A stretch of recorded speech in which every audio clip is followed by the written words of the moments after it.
Friends, இந்த question கொடுத்துருக்காங்க.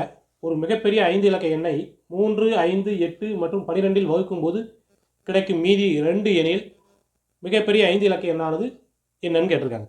கொடுத்துருக்க இந்த ஆப்ஷனில் எந்த எண் வந்து 3ஆலே வகுப்படணும், 5ஆலே வகுப்படணும், 8ஆலே வகுப்படணும், 12ஆலே வகுக்கும்போது மீதி என்ன கிடைக்குன்னு கொடுத்துருக்காங்க. 2 கிடைக்கும் கொடுத்துருக்காங்க. ஒரு நம்பர் 5ஆல் வகுக்கணும்னா அந்த நம்பர் எப்படி முடியணும்? 1 0ன்னு முடியணும், இல்லை 5ன்னு முடியணும்.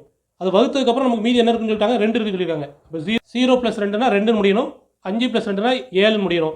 7 முடிகிற ஆப்ஷன் எதுவுமே இல்லை. 2ன்னு முடியக்கூடிய 2 ஆப்ஷன் தான் இருக்குது. இது ஒன்றும் இது ஒன்றும். அப்போ இது ஆன்சர் இல்லை, இது ஆன்சர் இல்லை. இது ஒரு பாயிண்ட். அடுத்தது அந்த கொடுத்துருக்க நம்பர் 12ஆல் வகுப்படணும். 12ஆல் வகுப்படணும்னா 3ஆலே வகுப்படணும். 12 வந்து எப்படி பிரிக்கலாம்? 3 4 12 பிரிக்கலாமா? அப்போ அந்த நம்பர் 3ஆலே வகுப்படணும், 4ஆலே வகுப்படணும். ஒரு நம்பர் 4ஆல் வகுப்படணும்னா கடைசி 2 நம்பர் வந்து எதாவது வகுப்படணும், 4ஆல் வகுப்பட்டாலே போதும். இப்போ கடைசி 2 நம்பர் இது 72, இது 62. 72லேருந்து 2 கழிக்கணும், ஏன்னா நமக்கு மீதி 2 கொடுத்துருக்காங்க. இப்போ 70 4ஆல் வகுப்படுமானா வகுப்படாது.